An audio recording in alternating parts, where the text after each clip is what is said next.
Greetings everyone, how are you doing today? It is me, Rob from Sage Tower Games, and today I'm bringing you guys another video, another class guide video, and this one is specifically on the Ranger, as you can tell by the Pathfinder iconic husk image that is on the screen before you. Now the Ranger I picked, possibly because some of the drama about Rangers and comparing them to 2E Rangers and just all Rangers a one-dimensional class. Now, this is the first class that I am viewing from the core rulebook, and I want to also talk about it because it is one of the classes that holds a spot in my heart. I always loved the Ranger class. Back in my days when I played EverQuest, I made a Ranger. My first character in WoW was a hunter. So like I always liked that kind of class. But I feel like the issue with Ranger is a few things. The first, let's talk about the first edition Ranger. The 1E Ranger tried to do everything at the same time. They tried to do an animal companion. They had spells. They also had 2-weapon fighting.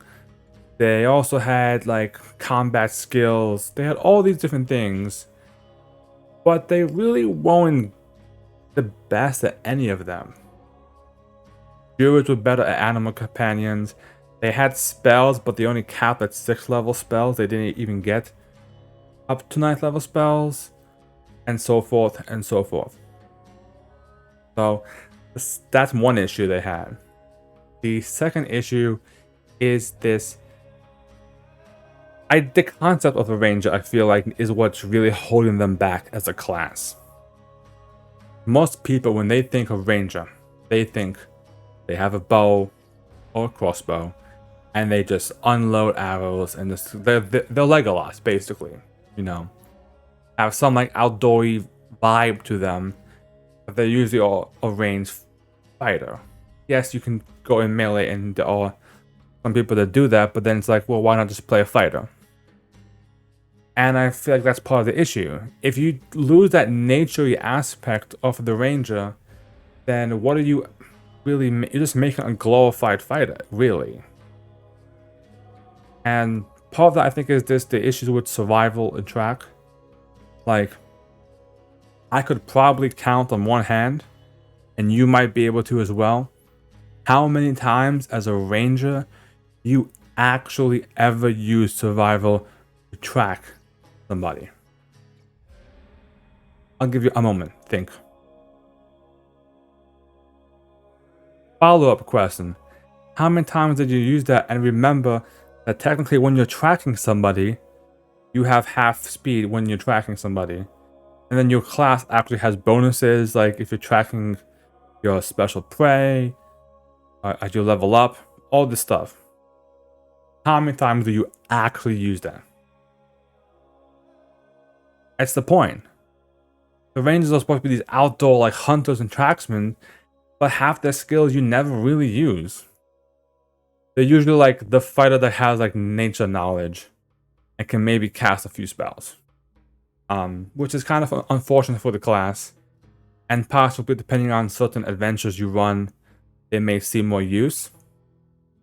But we'll see how the second edition Ranger comes into play and how they either make it better or worse. So, with that, let's hop right in. So, as always, using Archives of Nethys, our favorite site for this kind of things. I like it, as I said, I like it a ton because it's easier to scroll through than kind of scrolling through the PDF of the rulebook. It's massive, it's tons of pages. This is much more cleaner. So, right off the bat, simple things, and I'll actually remember this time, do it for you guys so that I don't screw up. I'll zoom in so you can actually read it more clearer. Okay, strength or dex makes sense. If you're being a range, you're using dex. Strength, if you're using melee, you're doing strength.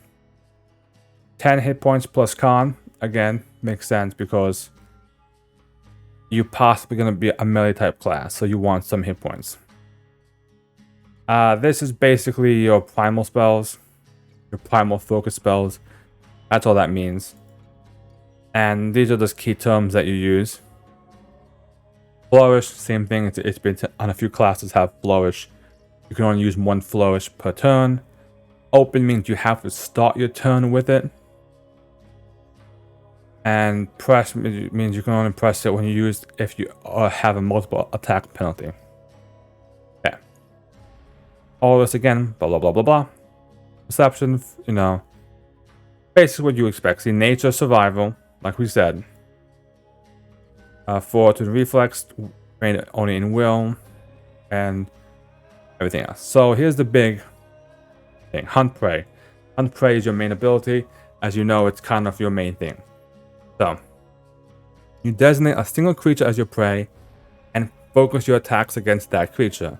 You must be able to see or hear the prey, and you must be tracking the prey during exploration. You get a +2 bonus to perception checks when you seek your prey, and a +2 bonus to survival checks when you track your prey. See? What I just said. You also ignore the penalty for making ranged attacks within your second range increment against the prey. This is actually a pretty useful thing. If it's really far away, it's not bad.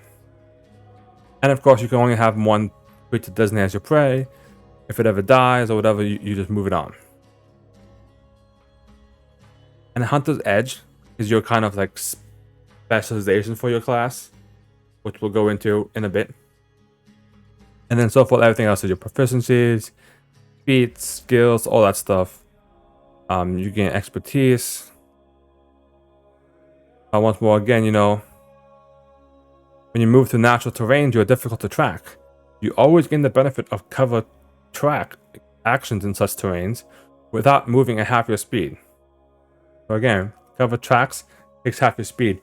How many of you actually do that? Exactly. They get evasion, which is actually pretty nice that they get evasion. So the fact that that is a pretty nice thing to get. Weapon specialization, more damage, always fine. And Nature's Edge, enemies are flat-footed to you if they're in natural or difficult terrain, or in difficult terrain resulting from a snare. So this is, I'm gonna call it back to this in a bit. Once again, versus your ranks, you get Juggernaut.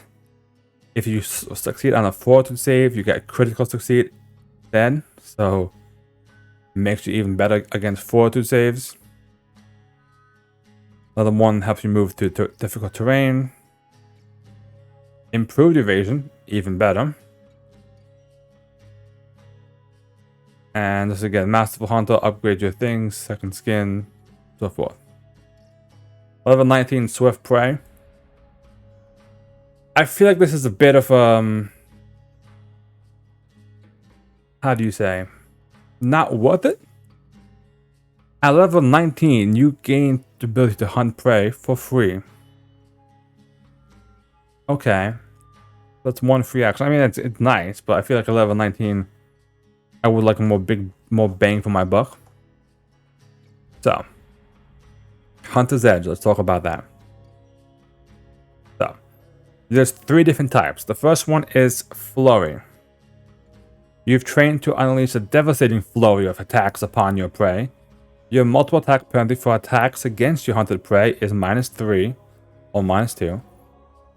On your next attack is a -6 or -4 on your agile weapon. So basically, it reduces it by 2 and reduces it by 4. Or by 4. Sorry. Reduces it by 2 and by 4. Or if it's an agile weapon, 3 and 6. So that's pretty good. The key thing to know about this is, so when you look at this, the first thing that comes into your mind, as I discussed it, is rangers usually were the ones that could 2-weapon fight. So you're used to doing flurry of attacks, going left and right. Makes sense. And usually it was like long sword, short sword, usually was the kind of combination that you would rock in the old days. Here's the interesting catch. This does not specify melee attacks. It doesn't. Reread it. So you can flurry with a bow. So you can multiple attack with a bow. And we know you can. There's plenty of feats that do that. And it can help your bow. That's a really useful thing. At level 7, it just makes it even more insane. So -2, -4, or -1, and -2. So it's just, at that point, all your attacks are pretty much almost the same. Outwit. Outwit is probably the one that gets the least love of all three, because it is specifically a social type edge. You gain a +2 bonus to deception checks, intimidation, stealth, recall knowledge, and a +1 bonus to AC against your prey's attacks. I really don't know when you would use this. I mean, I think if you were playing a heavily social intrigue game, a urban setting, a very maybe roleplay heavy centric campaign, it might be worth it. But outside of that, it just is a very weird bonuses to give you. Precision. Now this is the one most people think of when you think of bows. It makes the most sense. But first time you hit your hunter preying around, you deal an additional 1d8 additional damage. At 11th level, it goes up to 2d8. 19th level, it goes up to 3d8. And then Masterful Hunter upgrade just means your follow-up attacks get the same, get more damage as well. Again, same thing for this one. That says the first time you hit does not specify with what. So ranged or melee, you can do precision. So extra damage. So basically it comes down to extra damage, better chance to hit, or that blob. So you can see kind of the styles. Are they the most inventive styles out there? No, probably not. But for what they are, they're okay. Ranger feats. Now, you know me, there's a lot of feats that you can just see scrolling through them. But what I want to specify, and I'll go through my notes for you guys because I did a little fishing in one of my many notebooks on notepads. So if you guys hearing a bunch of rustling papers, but is what it is. Yeah. So there was talks about rangers basically just being, picking up bow feats and that stuff, and that's what they kind of do as bows. But there's many ways you could play a ranger. For instance, animal companion, to give an animal companion. There's no crappy level dependent stuff on your thing. Which is, I think in 1E it was rangers gain animal companion at level 4, but they were treated as if they were a level 1 druid. They were always 3 levels behind a druid in terms of the animal companion strength, and you could pick up a feat that like made it even, but even so then you had to pick up a feat just to make yourself as good as the druid. So the whole point of this is you pick up an animal companion, which, as you see, it gains the same benefits from your hunt prey that you do, and the list goes on. So there's 1, 2, 3. There's about 11 or so feats that are specifically about animal companions. Heal companion, you heal your animal companion, that helps. Magic hide just kind of makes it a bit more tougher, not the greatest thing. Companion's cry means your companion gets more actions. You can essentially give it more actions. Mature animal companion makes it bigger, makes it stronger. Enlarged companion makes it bigger. Mature specializes it in a different thing and makes it even grow even bigger if you wanted it to. side by side. Now you and your animal companion can kind of work together, make it stealthier, and so forth. You can see, and it goes all the way up to, I think, this one where it's a massive level 81. So there's a lot of animal companion feats. So that's one way you could go. Obviously, there's the way of going through the bows. Hunted shot, the classic two attacks from one. You know, going down into like hunter's aim or a quick draw or a far shot, and so forth, and so forth, and so forth. And that is definitely a way to go. The bow route. Another way to go, snares. Now, snares technically are usable by anybody, but rangers do have some certain feats specifically for snares. Snare hopping gives you the snare hopping warden spell, which will pop open to that. Basically means that you can move your feet, you can move your snare after you place it. Pretty cool. Let's just scroll down. Snare specialist. It can create quick traps. Quick snares. So you can quickly throw snares. Snares also do a decent amount of damage. And you can, I'm assuming this increases the DC, for instance. Yeah. So like you can see, you can make your snares stronger. And it's a different playstyle. Obviously, normally as you're the explorers, you're always the one going into traps. What if you played it like as if you were a trapper? If you were the one setting up the traps? No. And don't forget. Remember I said a thing earlier in this video? So if you have a snare that creates difficult terrain, okay? Boom, they trigger it, it gives them difficult terrain, they're automatically flat-footed to you now. So even whatever the snare does besides being flat-footed, it also gives them -2 AC to you. That's helpful. And also, the main thing is it's different. It's a different way to play the ranger.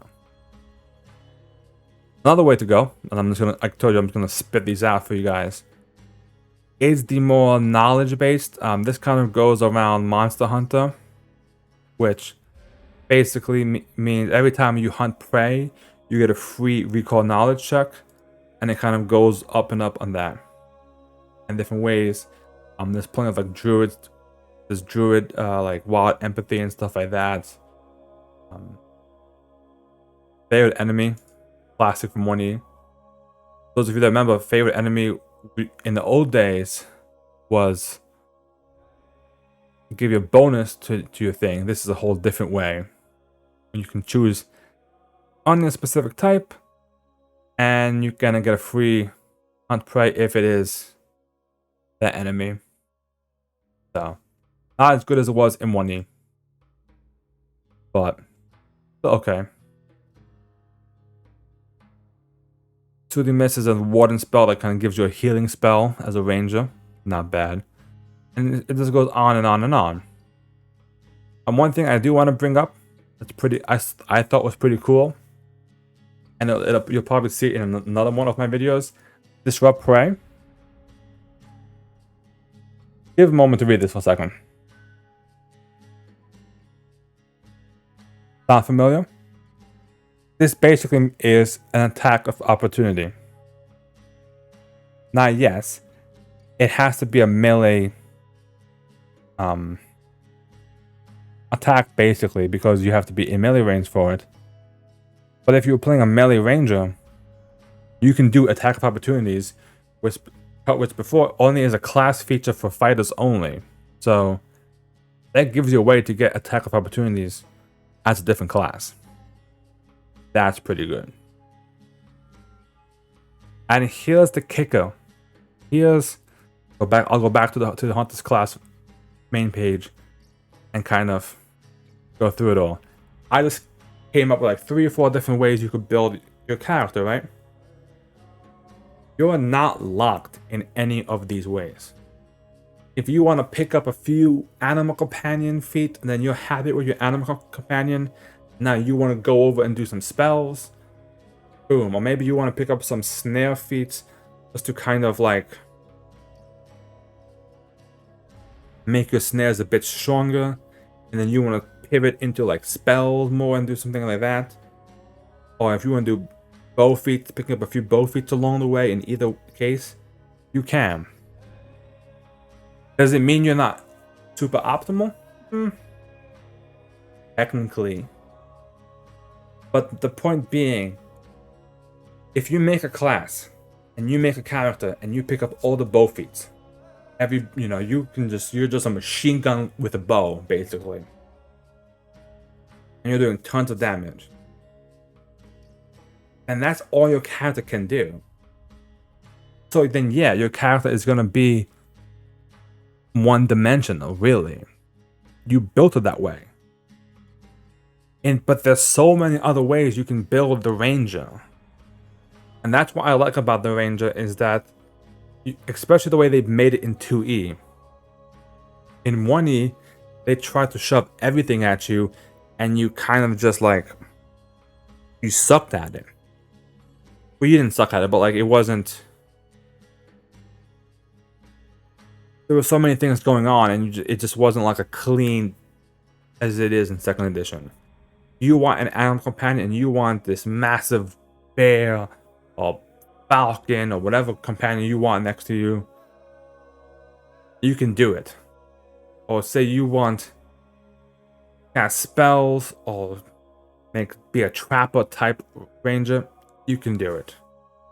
And you don't have to worry about like wasting stuff on your class, because now you have a pet wolf with you that you have to keep with you everywhere. So it's just a lot better, I think. So to wrap it all up for you guys for this video, the Ranger is a pretty interesting class in my opinion. The ability, even though the Hunter's Edge aspects are kind of lackluster, I will be frank and say that, like, it's pretty much, like I said, it's better to hit, better damage, better social, and that's it. And there's not really much it does for you. Combined with Hunt Prey, that aspect of your class is kind of not really there. The fact that you can kind of weave your way through all these different features, and that's something that's the thing you can do in all classes really, but different aspects of way to build a character is what I think makes the Ranger really good. Case in point, and this is how I'm going to end my video for you guys. For those of you that watch my videos, you may watch my Age of Ashes videos, my Sunday night game where we play Pathfinder 2E. I have one of my players plays a Ranger. He has an animal companion. He picked up Monster Hunter.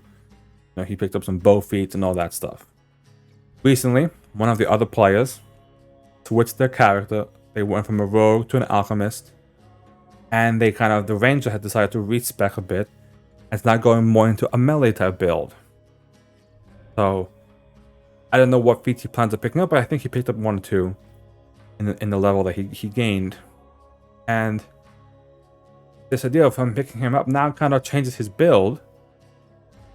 But he still is deadly, because he picked Flurry. He can do multiple attacks. He has a weapon, albeit a story-based weapon, but it's a star knife, or a returning star knife. So he can still do damage, and he can still contribute and do a lot between him and his companion without his bow. Even though he picked up like Hunted Shot and those things, he's still pumping out damage. So that's the flexibility of the class, and that's what I think Rangers shine. Until they can get survival and tracking done in a meaningful way, the Rangers' flexibility is where it shines. What it really comes down to. So Thank you guys for watching. Be sure to like and comment all my videos. And tune in next time for another video about another class, and we'll see what other fun deep dives we can do. Thank you.